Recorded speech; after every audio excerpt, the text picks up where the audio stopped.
మైదుకూరుకు చెందిన ప్రతి అక్కకి, ప్రతి చెల్లెమ్మకి, ప్రతి అన్నకి, ప్రతి తమ్మునికి, ప్రతి అవ్వకి, ప్రతి తాతకి నమస్కారం. నేను వైఎస్ వివేకానందరెడ్డి గారి కూతుర్ని, డాక్టర్ సునీతమ్మని. వైఎస్ రాజశేఖర రెడ్డి గారు, వైఎస్ వివేకానందరెడ్డి గారు మీకందరికీ ఆత్మీయులుగా బాగా పరిచయం. ఎందుకు మీకందరికీ వీళ్ళిద్దరూ అంటే అంత అభిమానం? ఆలోచించండి. వాళ్ళ జీవితాంతం చనిపోయిన రోజు వరకు మన కోసం కష్టపడ్డారు. వాళ్ళ జీవితం మన కోసం త్యాగం చేశారు. రాజశేఖర రెడ్డి గారు రాష్ట్రమంతా చూసుకుంటుండగా వివేకానంద రెడ్డి గారు మన జిల్లానంతా చూసుకుంటున్నారు. వీళ్ళిద్దరూ రామ లక్ష్మణులుగా ఒక జోడి అయి మనకు ఏమి అవసరమైనా చూసుకుంటున్నారు. రాష్ట్రంలో రాజశేఖర రెడ్డి గారు ఆరోగ్యశ్రీ కానీ, 108 కానీ, ఫీజు రీయింబర్స్మెంట్ కానీ, ఉచిత కరెంట్ కానీ ఇటువంటివి చేస్తుండగా వివేకానంద రెడ్డి గారు మన ఊర్లో మనకు అందుబాటులో ఉండి, మన ఊర్లో ఏమేం కావాలి, ఎక్కడ నీళ్లు కావాలి, లింగాల కెనాలకు నీళ్లు కావాలనా, లేకపోతే ఎక్కడ రోడ్లు కావాలా, ఎక్కడ చెరువులు కావాలా, పోరుమామలలో చెరువు కావాలనా, ఇట్లాంటివన్నీ చూసుకుంటూ ఉన్నారు. ఎప్పుడు ఎవరు వచ్చినా కానీ వివేకానంద రెడ్డి గారు అందుబాటులో ఉన్నారు. మనకి ఇంట్లో కష్టం వచ్చినా, మన వీధిలో కష్టం వచ్చినా, మన ఊర్లో కష్టం వచ్చినా ప్రతి ఒక్కటి చూసుకునేదానికి ఎప్పుడు మనకు అందుబాటులో ఉండి, ఉదాహరణకు ప్రతి సోమవారం కడపలో ఎవరు వచ్చినా కానీ కలిసి అర్జీ పెట్టుకుంటే అది తీసుకొని పోయి కలెక్టర్ కానీ, ఎస్పీ కానీ, ఏ ఆఫీసు కానీ తీసుకెళ్ళి మిమ్మల్ని ఏ అవసరం వచ్చినా ఆదుకునేవారు. అలాగే ప్రతిరోజు వేకువజాము నుంచి పడుకునే వరకు ఇంటికి వచ్చినా, ఆఫీస్కి వచ్చినా మిమ్మల్ని ఆదుకునేవారు. అటువంటి మనిషి వివేకానంద రెడ్డి గారు. ఈ రోజు మీకున్న ఎంపీ గారు కలవాలంటే ప్రొద్దున 5-5:30కంతా క్యూ కట్టాలి. ఆ క్యూలో నిల్చుంటే మరి ఆ రోజు దర్శనం జరుగుతుందో లేదో తెలియదు. ఆయనకు 3 ఉంటే దర్శనం ఇస్తాడు, లేకపోతే అయిపోయి మళ్ళీ ఎప్పుడు దర్శనం అవుతుందో తెలియదు. అటువంటి పరిస్థితి. మొన్న ఎవరో అన్నారు, మన ఊర్లో నాయకులు ఎవరో అన్నారు, తిరుమల దర్శనమైనా జరుగుతుందేమో కానీ మన ఎంపీ గారి దర్శనం దొరుకుతుందో లేదో తెలియదు. అటువంటి పరిస్థితి మనకు.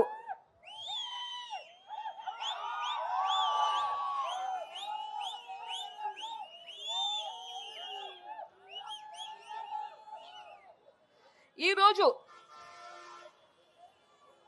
వివేకానంద రెడ్డి గారిని దారుణంగా హత్య చేసి 5 సంవత్సరాలు అయ్యింది. 5 సంవత్సరాలు అయ్యింది. ఆలోచించండి. రాజశేఖర రెడ్డి గారు, వివేకానంద రెడ్డి గారు ఎంత అన్యోన్యంగా ఉన్నారో. రాజశేఖర రెడ్డి గారు మాటలు మనకి ఇంకా గుర్తొస్తున్నాయి. వివేకానంద రెడ్డి గారి గురించి, ఈయనకు శత్రువులు లేరు, అజాత శత్రువు. ఈయనకి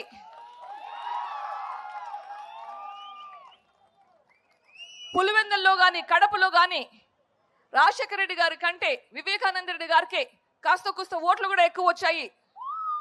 అది రాజశేఖర రెడ్డి గారు చెప్పారు. అంత ప్రజలలో మమేకమై ఉన్న మనిషి అంత దారుణంగా హత్య చేయబడితే రాజశేఖర రెడ్డి గారు ఉంటే ఏమై ఉండదో ఒక్కసారి ఆలోచించండి.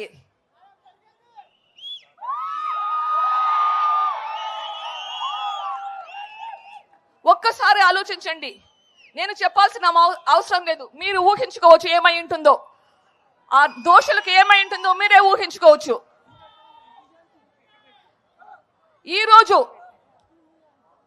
ఈ రోజు మన ముందర ఒక పక్కన వైఎస్ఆర్ ఫోటో పెట్టుకొని వైఎస్ఆర్ తమ్ముణ్ణి హత్య చేసిన నిందితుడు ఒక పక్కన ఉన్నాడు. ఇటు పక్కన రాజశేఖర రెడ్డి గారి కూతురు వైఎస్ షర్మిల గారు న్యాయం కోసము, హక్కు కోసం పోరాడే ఉంది.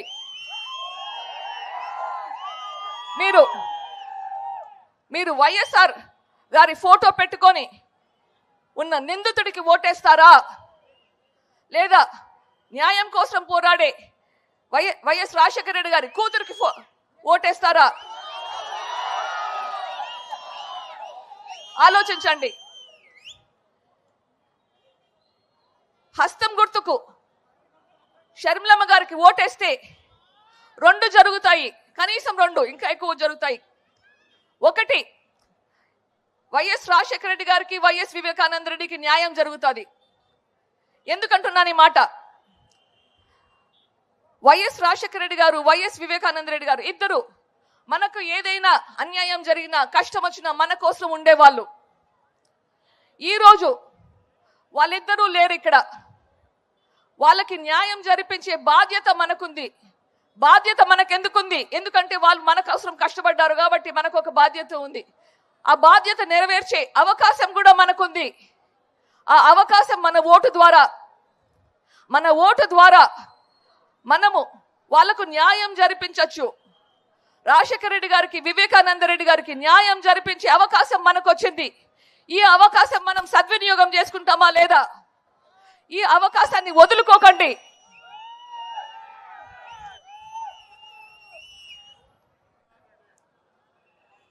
ఈరోజు హస్తం గుర్తుకి ఓటేసి షర్మిలమ్మను గెలిపించి రాజశేఖర రెడ్డి గారికి, వివేకానంద రెడ్డి గారికి న్యాయం జరిపించండి. షర్మిలమ్మకు ఓటేసి ఆ మహానుభావులిద్దరికి ఆత్మశాంతి కలిగేలా చేయండి.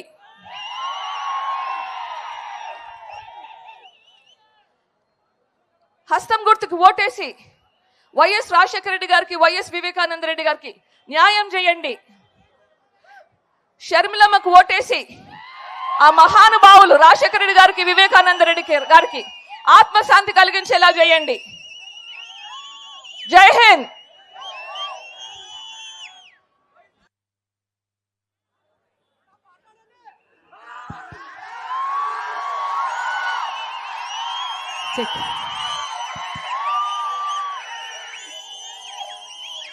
చెక్.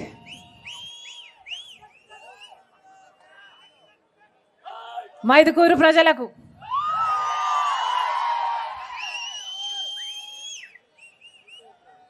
మా కోసం మీ పనులు మానుకొని మా కోసం మీరు సమయం చేసుకుని వచ్చారు. ప్రతి అన్నకు, ప్రతి తమ్ముడికి, ప్రతి అయ్యకు, ప్రతి అక్కకు, ప్రతి చెల్లికి, ప్రతి అమ్మకు మీ రాజశేఖర రెడ్డి బిడ్డ మీ షర్మిల శిరస్సు వంచి చేతులు జోడించి మనస్ఫూర్తిగా నమస్కరించుకుంటోంది.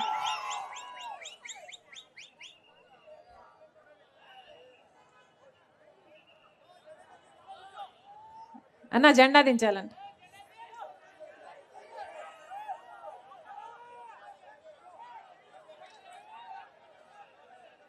అన్నా మళ్ళీ ఎన్నికలు వచ్చాయి. 5 సంవత్సరాలు అయింది మీరు ఓట్లేసి. ఈరోజు మళ్ళీ ఎన్నికలు వచ్చాయి. 5 సంవత్సరాల క్రితం ఎవరికి ఓటేశారు?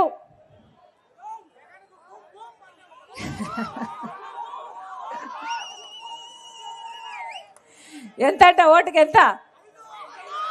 5, 3. ఒకరు 3, ఒకరు 5. ఒకరు 3 అట, ఒకరు 5 అట.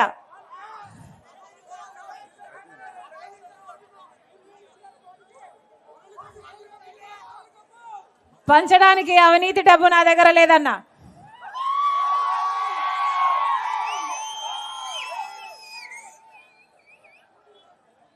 కానీ మీ ప్రేమ, మీ అభిమానము రాజశేఖర రెడ్డి బిడ్డ పట్ల ఉంటుంది అని సంపూర్ణ నమ్మకం ఉంది. అవతల వాళ్ళు ఎంత ఇచ్చినా తీసుకోండి, మీ డబ్బులే. కానీ ఓటు వేసేది మాత్రం మీ మనస్సాక్షి చెప్పాలి, మీ ఆలోచన పోయినసారి వైసీపీ ఎమ్మెల్యే ఎవరు? రఘురామరెడ్డి. ఓట్లేసి గెలిపించారు. ఎప్పుడైనా పలికాడా? ఎప్పుడైనా వచ్చాడా? ఎప్పుడైనా మీకు ఈ కష్టం ఉందా అని అడిగాడా? ఎర్రచందనం స్మగ్లింగ్ కూడా చేస్తాడట కదా మీ ఎమ్మెల్యే. ప్రభుత్వ భూములని చూడకుండా కబ్జా చేస్తాడట మీ ఎమ్మెల్యే. ఇక మట్టి మాఫియా, ఇసుక మాఫియా అయితే చెప్పనవసరమే లేదు. మరి ఎందుకు వేయాలన్నా వీళ్ళకు ఓట్లు? కనీసం రాజోలి ప్రాజెక్టు రాజశేఖర రెడ్డి గారు శంకుస్థాపన చేశాడు. రాజోలి జలాశయానికి రాజశేఖర రెడ్డి గారు ఉండుంటే ఎప్పుడో పూర్తయిపోయేది. జగన్మోహన్ రెడ్డి గారు ముఖ్యమంత్రి అయిన తర్వాత అదే రాజోలి ప్రాజెక్టుకు మళ్ళీ శంకుస్థాపన చేశాడు. నాన్న చేయాలనుకున్న ప్రాజెక్టు నేను పూర్తి చేస్తానన్న జగన్మోహన్ రెడ్డి గారు ఇప్పటికి 5 సంవత్సరాలైంది. కనీసం తట్టెడు మట్టి తీసిపోసారా? మరి ఎలా పూర్తవుతుందన్నా? కుందు నది మీద నీళ్లు కడతామన్నారు. 1,00,000 ఎకరాలకు నీళ్లు ఇచ్చేటట్టు ఆయకట్టును స్థిరీకరణ చేస్తామన్నారు జగన్మోహన్ రెడ్డి గారు. అయిందా? ఒక్కసారైనా మీ ఎమ్మెల్యే ప్రశ్నించాడా? అయ్యా ముఖ్యమంత్రి గారు మా ప్రజలకు చేయండి అని ఒక్కసారైనా ఒక ధర్నాకైనా కూర్చున్నాడా? మరి ఎందుకు వేయాలన్నా వీళ్ళకు ఓట్లు? మీ ఎంపీ ఎవరు? అవినాష్ రెడ్డి. ఒక్కసారైనా ఇక్కడ రాజోలి ప్రాజెక్టు కోసం కొట్లాడా? ఈ జిల్లాకు సంబంధించిన కడప స్టీల్ ఫ్యాక్టరీ రావాలి అని కొట్లాడా? కేంద్రంలో ఢిల్లీలో ఒక్కసారైనా గొంతిప్పాడా? మరి ఎందుకు వేయాలన్నా వీళ్ళకు ఓట్లు? ఆలోచన చేయండి. ఈరోజు మన భవిష్యత్తే కాదు, మీ భవిష్యత్తే కాదు, మన బిడ్డల భవిష్యత్తు కూడా మీ ఓటు మీద ఆధారపడి ఉంది. ఎవరికి ఓట్లేస్తారో వాళ్ళు మీ మీద రాజ్యాలు ఏలుతున్నారు తప్పితే ఒక్క అవసరానికైనా వచ్చారా? రాజశేఖర రెడ్డి గారి లాగా, వివేకానంద రెడ్డి గారి లాగా మీకు సేవ చేశారా? వివేకానంద రెడ్డి గారు అయితే ఎలా చేశారన్నా? ఎవరైనా ఆయనకు అవసరానికి వచ్చి సార్ నాకు ఈ పని ఉంది అంటే వాళ్ళని ఆయన బండిలోనే కూర్చోబెట్టుకుని ఆ కలెక్టర్ దగ్గరకో ఆఫీసర్కో తీసుకొని అక్కడికక్కడ సమస్యను పరిష్కరించేవాడు వివేకానంద రెడ్డి గారు. అలాంటి నాయకుడు భూతత్వం పెట్టుకుని వెతికినా దొరకడు ఈ రోజుల్లో. మరి అలాగ ఉండాలి కదా నాయకులు అంటే. మరి ఇప్పుడు ఎలా ఉన్నారన్నా? వీళ్ళ రాజశేఖర రెడ్డి గారి ఆశయాలను నిలబెట్టేది 10 సంవత్సరాలు అయింది. 10 సంవత్సరాలు అయింది మన రాష్ట్రం ఏర్పడి. 10 సంవత్సరాలు అయితే కనీసం పట్టుమని 10 కొత్త పరిశ్రమలు కూడా రాలేదు మన రాష్ట్రానికి. మన బిడ్డలకి ఉద్యోగాలు ఎలా వస్తాయి? అభివృద్ధి ఎలా జరుగుతుంది? ప్రత్యేక హోదా మనకు 10 సంవత్సరాల క్రితం రావాల్సింది. ప్రత్యేక హోదా వస్తే మన రాష్ట్రానికి ఊపిరి వచ్చినట్టు, ఆక్సిజన్ వచ్చినట్టు. ప్రత్యేక హోదా వస్తే ప్రతి నియోజకవర్గానికి 50 నుంచి 100 కొత్త పరిశ్రమలు వస్తాయి. అభివృద్ధి జరుగుతుంది, మన బిడ్డలకు ఉద్యోగాలు వస్తాయి. కానీ ప్రత్యేక హోదా కోసం చంద్రబాబు గారు ముఖ్యమంత్రిగా 5 సంవత్సరాలు ఉండి కొట్లాడలేదు. జగన్మోహన్ రెడ్డి గారు 5 సంవత్సరాలు ముఖ్యమంత్రిగా ఉండి ఒక్క నిజమైన ఉద్యమం కూడా చేయలేదు. జగన్మోహన్ రెడ్డి గారు ముఖ్యమంత్రి అయ్యాక ప్రత్యేక హోదా కోసం ప్రతిపక్ష నాయకుడిగా బీజేపీ మెడలు వంచి ప్రత్యేక హోదా తీసుకొస్తానని చెప్పాడు జగన్మోహన్ రెడ్డి గారు. చంద్రబాబును ఛాలెంజ్ చేశాడు. మూకుమ్మడి రాజీనామాలు చేద్దాం, ఎందుకు రాదో ప్రత్యేక హోదా చూద్దామన్నాడు జగన్మోహన్ రెడ్డి గారు. పులిలాగా గర్జించిన జగన్మోహన్ రెడ్డి గారు, ప్రతిపక్ష నాయకుడిగా పులిలాగా గర్జించిన జగన్మోహన్ రెడ్డి గారు అధికారం లేకొచ్చాక బీజేపీ ముందు పిల్లిలాగా మారారు తప్పితే ఒక్కసారైనా ప్రజల కోసం నిలబడ్డారా? అటు చంద్రబాబు గారైనా జగన్మోహన్ రెడ్డి గారైనా ఇద్దరు బీజేపీ పార్టీతో పొత్తులు పెట్టుకున్నారు, తొత్తులయ్యారు తప్పితే వాళ్ళ స్వప్రయోజనాల కోసం ప్రజల ప్రయోజనాలను తాకట్టు పెట్టారు తప్పితే ఒక్కసారైనా ప్రజల కోసం మాకు ప్రత్యేక హోదా కావాలి, మాకు పోలవరం ప్రాజెక్టు కావాలి, మాకు కడప స్టీల్ ఫ్యాక్టరీ ఎందుకు కాలేదు, మాకు రాజధాని ఎందుకు మీరు డబ్బులు ఇవ్వటం లేదని ఒక్కసారైనా బీజేపీ పార్టీని, మోడీని నిలదీశారన్నా? ఈ 5 సంవత్సరాలు ముఖ్యమంత్రులుగా ఉండి పదవులు అనుభవించారు తప్పితే ఒక్కసారి కూడా ప్రజల కోసం నిలబడింది లేదు. మరి వీళ్ళకి ఎందుకు ఓట్లేయాలి? బీజేపీ మనకు మోసం చేస్తూనే ఉంది. కానీ అదే బీజేపీ పార్టీతో పొత్తు పెట్టుకున్నాడు చంద్రబాబు గారు, అదే బీజేపీ పార్టీకి తొత్తయ్యాడు జగన్మోహన్ రెడ్డి గారు. స్వప్రయోజనాల కోసం మన బిడ్డల భవిష్యత్తును తాకట్టు పెట్టారు. క్షణం కూడా ఆలోచన చేయలేదు. ఎందుకేయాలో వీళ్ళకు ఓట్లు? 10 సంవత్సరాలు అయింది. 10 సంవత్సరాలు అయినా కూడా మనకు ఒక రాజధాని లేదు. పక్కన రాష్ట్రాలలో అందరికీ అన్ని ఉన్నాయి. హైదరాబాద్ ఉంది, చెన్నై ఉంది, బెంగళూరు ఉంది. మనకేముందన్నా? మనకేముంది? చేతిలో చిప్ ఉంది. నెత్తి మీద కుచ్చు టోపీ ఉంది. మనకేముంది?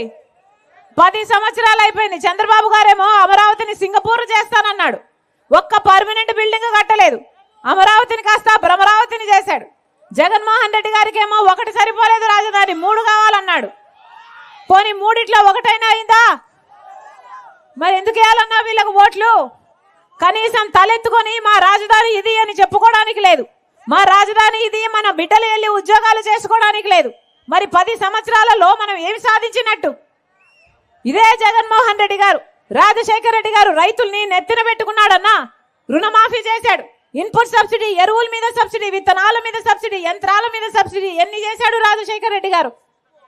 జగన్మోహన్ రెడ్డి గారు ముఖ్యమంత్రి అయ్యి కాకముందు 5 సంవత్సరాల క్రితం ఇలాగే మైకు పట్టుకొని నేను 3,000 కోట్ల రూపాయలు ప్రతి సంవత్సరము రైతుల కోసం పక్కన పెడతాను, మద్దతు ధర కోసం, ధర స్థిరీకరణ నిధి కోసం పెడతానన్న జగన్మోహన్ రెడ్డి గారు ఒక్క సంవత్సరమైనా 3,000 కోట్ల రూపాయలు రైతుల కోసం పక్కన పెట్టాడా?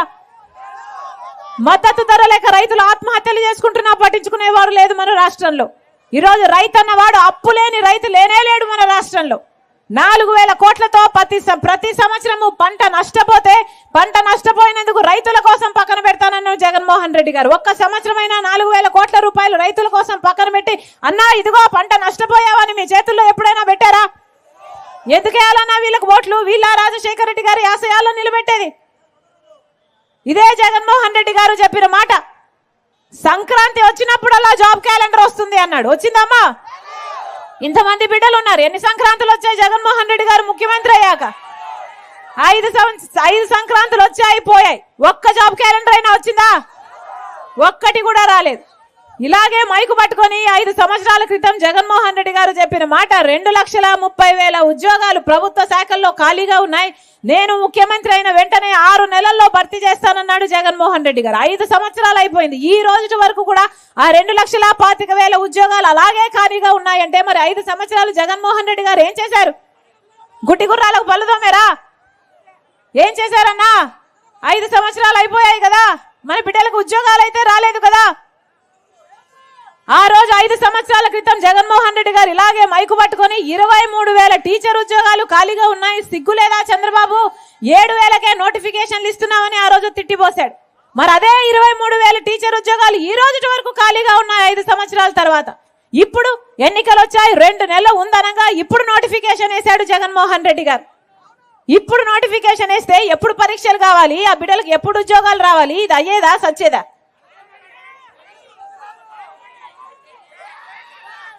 కనీసం కుంభకర్ణుడైనా 6 నెలలు నిద్రపోతాడు, 6 నెలలు పనిచేస్తాడు కదన్నా.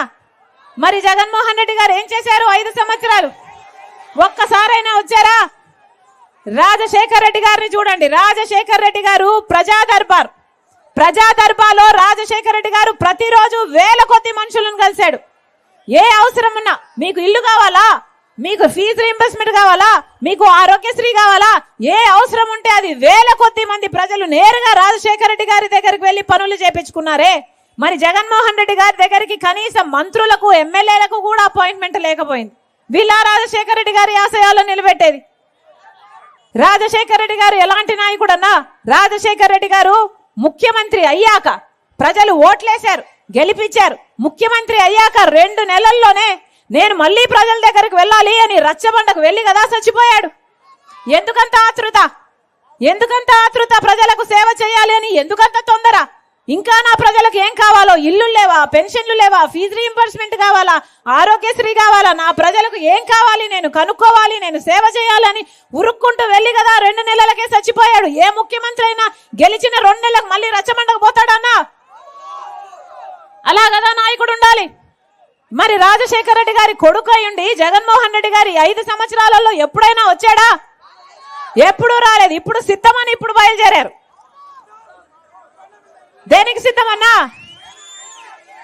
మీరు ఓట్లేసే యంత్రాలుగా చూస్తున్నారు కాబట్టి మళ్ళీ మీ ఓట్ల కోసమని ఇప్పుడు సిద్ధమని బయలుదేరారు. ఈ 5 సంవత్సరాలు ఏమయ్యారు? దేనికి సిద్ధం? మళ్ళీ మిమ్మల్ని మోసం చేయడానికి సిద్ధం, మళ్ళీ బీజేపీతో అక్రమ పొత్తు పెట్టుకోవడానికి సిద్ధం, మళ్ళీ బీజేపీ పార్టీకి మన ప్రత్యేక హోదా, మన రాజధాని, మన పోలవరం, మన కడప స్టీల్ ఫ్యాక్టరీ అన్ని తాకట్టు పెట్టడానికి సిద్ధం, మళ్ళీ 8 లక్షల కోట్ల రూపాయలు అప్పు చేయడానికి సిద్ధం, మళ్ళీ పూర్తి మద్యపాన నిషేధం అని చెప్పి మోసం చేయడానికి సిద్ధం. ఏం చెప్పాడు జగన్మోహన్ రెడ్డి గారు? పూర్తి మద్యపాన నిషేధం చేయకపోతే నేను వచ్చి ఓట్లు కూడా అడగనన్నాడే జగన్మోహన్ రెడ్డి గారు. పూర్తి మద్యపాన నిషేధం అన్నది మేనిఫెస్టోలో పెడుతున్నాను. మేనిఫెస్టో అంటే నాకు బైబిల్తో సమానము, ఖురాన్తో సమానము, భగవద్గీతతో సమానం అని చెప్పాడే జగన్మోహన్ రెడ్డి గారు. మరేమైందన్నా? అయిందా మద్యపాన నిషేధం? మద్యపాన నిషేధం కాలేదు కదా. ఈ రోజు సర్కారే మద్యం అమ్ముతుంది. జగన్మోహన్ రెడ్డి గారి సర్కారు స్వయంగా మద్యం అమ్ముతుంది. అది కూడా వాళ్ళు ఏది అమ్ముతే అదే కొనాలి. ఏం అమ్ముతున్నారు? ప్రపంచంలో ఎక్కడా లేనివి ఇక్కడ అమ్ముతున్నారన్నా. బూమ్ బూమట. ప్రపంచంలో ఎక్కడా లేవి ఇక్కడే ఉన్నాయి. బూమ్ బూమట, 3 క్యాపిటల్స్ అట, డిఎస్సి అంట.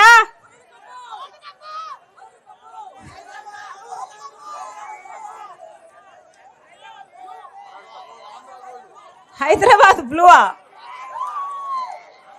ఎక్కడా లేవన్నా. మనకే స్పెషల్ గా అమ్ముతున్నారు. ఈ మద్యము, ఈ మాఫియా, ఈ గాంజా, డ్రగ్స్ కంటైనర్లలో వేల కేజీల కొద్దీ వస్తున్నాయి. ఏమైపోతుంది మన రాష్ట్రం? అభివృద్ధి చెందింది అంటే మద్యం అమ్మడంలో అభివృద్ధి చెందింది. ఈ నాసి రకం మందు తాగి మన రాష్ట్రంలో 25% మంది ఎక్కువ చచ్చిపోతున్నారు. పక్క రాష్ట్రాల్లో పోలిస్తే లివరు, కిడ్నీలు చెడిపోయి. ఎవరైనా పట్టించుకుంటున్నారా? ఒక హెల్త్ చెక్ అన్నా ఉందా? ఇది మంచిదా కాదా ఎవడైనా పట్టించుకుని చూస్తున్నాడా? ఎవడూ చూడటం లేదు. అది కూడా ఓన్లీ క్యాష్ అట కదా. ఏ డిజిటల్ పేమెంట్స్ కూడా తీసుకోరట కదా. అంటే ఎంత అమ్ముతున్నారు? స్టేట్ ట్యాక్స్ ఎంత, సెంట్రల్ ట్యాక్స్ ఎంత, ఎక్సైజ్ ఏమిటి, ఒక పాడు పద్ధతి ఏమైనా ఏడ్చాయా? మొత్తం ఎక్కడ చూసినా మాఫియా. ఇక ఇవేవి సరిపోలేదన్నట్టు ఇప్పుడు హత్యా రాజకీయాలను ప్రోత్సహిస్తున్నారు జగన్మోహన్ రెడ్డి గారు. సొంత చిన్నాన వివేకానంద రెడ్డి గారిని హత్య చేయించాడు అని సిబిఐ సాక్ష్యాలు, ఆధారాలు అన్ని చూపుతున్నా అదే అవినాష్ రెడ్డిని 5 సంవత్సరాలుగా కాపాడుకుంటూ వచ్చాడు జగన్మోహన్ రెడ్డి గారు. ఎందుకు అని అడుగుతున్నాం. అన్నా, హత్య జరిగిన రోజున మాకు తెలియదు ఎవరు చంపారు. వివేకానంద రెడ్డి గారిని అంత ఘోరంగా, క్రూరంగా 7 సార్లు గొడ్డలితో నరికి చంపారు. ఆ రోజున మాకు అర్థం కాలేదు. ఆ రోజున ఎవరు చంపారో మాకు తెలియదు. కానీ ఈ రోజుకి సిబిఐ అన్ని సాక్ష్యాలు, ఆధారాలు అన్ని చూపుతూ అవినాష్ రెడ్డి గారి హస్తం ఉంది, చంపించిన వాళ్ళు వీళ్ళు అని చూపిస్తుంది. సిబిఐ ఆధారాలలో గూగుల్ మ్యాప్స్ చూపిస్తుంది. వాళ్ళు వీళ్ళు కలుసుకున్నారు, వాళ్ళ లొకేషన్లు మ్యాచ్ అవుతున్నాయని చూపిస్తుంది. ఫోన్ కాల్ రికార్డ్స్ చూపిస్తుంది. వాళ్ళు వీళ్ళు ముందు మాట్లాడుకున్నారు, తర్వాత మాట్లాడుకున్నారు అని చూపిస్తుంది. సిబిఐ రికార్డులు చెప్తుంది 40 కోట్లకు మాట్లాడుకున్నారు, అడ్వాన్సులు కూడా చేతులు మారాయని చెప్తుంది. ఇన్ని సాక్ష్యాలు, ఇన్ని ఆధారాలు ఉంటే కూడా ఈ రోజు వరకు అవినాష్ది ఒక్క ఎంట్రుకన్నా పీక్కోగలిగిందా సిబిఐ? కారణం ఏమిటి? స్వయంగా జగన్మోహన్ రెడ్డి గారు తన ముఖ్యమంత్రి పదవిని అడ్డేసి మరి అవినాష్ రెడ్డిని కాపాడుతున్నాడు కదన్నా. ఇది న్యాయమేనా? అవినాష్ రెడ్డిని సిబిఐ అరెస్ట్ చేయడానికి వస్తే జగన్మోహన్ రెడ్డి గారు తన పోలీసులను, తన మూకలను 3 రోజుల పాటు కర్నూలులో బీభత్సం సృష్టించారు. భయభ్రాంతులకు సృష్టించి అవినాష్ రెడ్డిని కాపాడుకున్నాడు జగన్మోహన్ రెడ్డి గారు. ఏం అవసరం ఉందన్నా? సొంత చిన్నాన్నను హత్య చేశారు అని సిబిఐ అన్ని సాక్ష్యాలు, ఆధారాలు ఉంటే చూపిస్తుంటే ఏం అవసరం ఉంది జగన్మోహన్ రెడ్డి గారికి? ఈ రోజు వరకు జగన్మోహన్ రెడ్డి గారు సమాధానం చెప్పలేదు. అంత భయంకరంగా వివేకానంద రెడ్డి గారి రక్తం ఇల్లంతా పారింది. 7 సార్లు గొడ్డలితో నరుకుతే వెంకలు కనిపిస్తున్నాయి, మెదడు బయటకు వచ్చింది, ఇల్లంతా రక్తం. అయితే సాక్షి టీవీలో, సాక్షి ఛానల్లో మాత్రం హార్ట్ అటాక్ అని ఎందుకు చెప్పారు అని జగన్మోహన్ రెడ్డి గారు ఈ రోజు వరకు కూడా కడప ప్రజలకు సమాధానం చెప్పలేదు. ఎందుకు? ఏం దాచిపెడుతున్నారు? ముఖ్యమంత్రి కానంత వరకు జగన్మోహన్ రెడ్డి గారు సిబిఐ ఎంక్వైరీ కోరారు. ముఖ్యమంత్రి అయిన తర్వాత సిబిఐ ఎంక్వైరీ అవసరం లేదన్నాడు జగన్మోహన్ రెడ్డి గారు. ఎందుకు చెప్పాడో జగన్మోహన్ రెడ్డి గారు సమాధానం చెప్పాల్సిన అవసరం లేదా? మీ హస్తం లేకపోతే, మీకు ఏ రహస్యాలు లేకపోతే, మీరు భయపడకపోతే, మీకు సిబిఐ ఎంక్వైరీ చేసుకుంటే, ఇంకో ఎంక్వైరీ చేసుకుంటే జగన్మోహన్ రెడ్డి గారు సమాధానం చెప్పాలి. కడప ప్రజలకు 5 సంవత్సరాలుగా హత్య చేయించారు అని సిబిఐ చెప్తున్నా ఎందుకు కాపాడారో జగన్మోహన్ రెడ్డి గారు, మీరిచ్చిన అధికారాన్ని దుర్వినియోగం చేసి ఎందుకు కాపాడారో జగన్మోహన్ రెడ్డి గారు సమాధానం చెప్పాలి. అంతేకాదు, 5 సంవత్సరాలు కాపాడడం ఒకెత్తైతే 5 సంవత్సరాల తర్వాత మళ్ళీ అదే అవినాష్ రెడ్డికి ఇప్పుడు టికెట్ ఇచ్చారు. ఇది న్యాయమేనా? అంటే హత్య చేయించిన వాళ్ళే మళ్ళీ గెలవాలట, అధికారాన్ని వాడుకొని మళ్ళీ తప్పించుకోవాలట, ఈ హత్య చేయించిన వాళ్ళే మళ్ళీ చట్టసభలకు వెళ్ళాలట. ఇది అన్యాయం కాబట్టే ఈ రోజు రాజశేఖర రెడ్డి బిడ్డ ఎదురు నిలబడింది. అన్నా, ఇదే రాజశేఖర రెడ్డి బిడ్డ ఒకప్పుడు 3200 కిలోమీటర్లు పాదయాత్ర చేసింది జగన్మోహన్ రెడ్డి గారి కోసం. నా బిడ్డల్ని, నా ఇంటిని, నాకు సంబంధించిన సమస్తాన్ని పక్కన పెట్టి నెలల తరబడి రోడ్ల మీదనే బతికింది రాజశేఖర రెడ్డి బిడ్డ. అదే రాజశేఖర రెడ్డి బిడ్డ ఈ రోజు అన్యాయం జరుగుతుంది కాబట్టి ఎదురు నిలబడి ప్రశ్నిస్తుంది రాజశేఖర రెడ్డి బిడ్డ. అన్నా, నేను రాజశేఖర రెడ్డి బిడ్డను. పులి కడుపున పులే పుడుతుంది. దేనికి భయపడేది కాదు రాజశేఖర రెడ్డి బిడ్డ, ఎవరికి అమ్ముడు పోయేది కాదు రాజశేఖర రెడ్డి బిడ్డ, అన్యాయం జరుగుతుంటే సహించేది కూడా కాదు రాజశేఖర రెడ్డి బిడ్డ. ఈ రోజు అన్యాయం జరుగుతుంది కాబట్టి ఈ రోజు వరకు కూడా వివేకానంద రెడ్డి గారి హత్య విషయంలో ఆయనకు న్యాయం జరగలేదు కాబట్టి 5 సంవత్సరాలు అయిపోయిందన్నా. మన వివేకానంద రెడ్డి గారి రక్తం ఈ నేల మీద, ఈ గడ్డ మీద న్యాయం కోసం 5 సంవత్సరాల వరకు ఇప్పటికీ ఘోషిస్తూనే ఉంది. ఆయన బిడ్డ 5 సంవత్సరాలుగా తట్టని తలుపు లేదు న్యాయం కోసం, ఎక్కని మెట్టు లేదు న్యాయం కోసం, కోర్టుల చుట్టూ తిరుగుతూనే ఉంది న్యాయం కోసం. మరి ఈ సమయంలో మీరైనా న్యాయం చేస్తారు అని ఆశించి కొంగు చాచి న్యాయం అడగడానికి వచ్చారు రాజశేఖర రెడ్డి బిడ్డ, వివేకానంద రెడ్డి బిడ్డ. ప్రజా కోర్టులో తేల్చుకోవడానికి, ప్రజా కోర్టులో మీ న్యాయం అడగడానికి వచ్చారు రాజశేఖర రెడ్డి బిడ్డ, వివేకానంద రెడ్డి బిడ్డ. మనస్ఫూర్తిగా ఆశీర్వదిస్తారని విశ్వసిస్తున్నాం.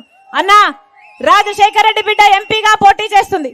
ఒకవైపు రాజశేఖర రెడ్డి బిడ్డ నిలబడింది, ఇంకోవైపు రాజశేఖర రెడ్డి గారి తమ్ముడు వివేకానంద రెడ్డి గారిని హత్య చేయించిన అవినాష్ రెడ్డి నిలబడున్నాడు.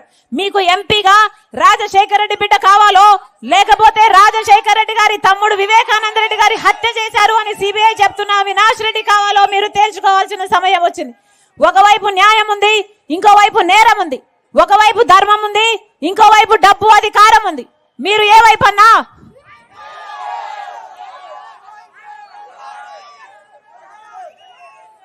మనస్ఫూర్తిగా ఆశీర్వదిస్తారని రాజశేఖర రెడ్డి బిడ్డ నమ్ముతుంది. అన్నా, నేను రాజశేఖర రెడ్డి బిడ్డను. ఎలాగైతే రాజశేఖర రెడ్డి గారు, వివేకానంద రెడ్డి గారు మీకు సేవ చేశారో అలాగే మీరు నన్ను గెలిపిస్తే మీకు నమ్మకంగా సేవ చేస్తుంది రాజశేఖర రెడ్డి బిడ్డ. మీరు గెలిపించండి. ఈ రాజశేఖర రెడ్డి బిడ్డ మీ బిడ్డ అవుతుంది. ఈ రాజశేఖర రెడ్డి బిడ్డ మీ బలం అవుతుంది. ఈ రాజశేఖర రెడ్డి బిడ్డ మీ బాధ్యత తన భుజాన వేసుకుంటుంది. మీకు మాటిస్తున్నాను, నన్ను గెలిపించండి. ఇక్కడనే బతుకుతా, ఈ గడ్డకే నా జీవితాన్ని అంకితం చేస్తా. ఎలాగైతే రాజశేఖర రెడ్డి గారికి, వివేకానంద రెడ్డి గారికి మీకు సేవ చేసే అవకాశం మీరు ఇచ్చారో అదే అవకాశం రాజశేఖర రెడ్డి బిడ్డకు ఇవ్వాలని ప్రతి అన్నను, ప్రతి తమ్ముణ్ణి, ప్రతి అక్కను, ప్రతి చెల్లిని మీ రాజశేఖర రెడ్డి బిడ్డ శిరస్సు వంచి చేతులు జోడించి మనస్ఫూర్తిగా ప్రార్థిస్తుంది.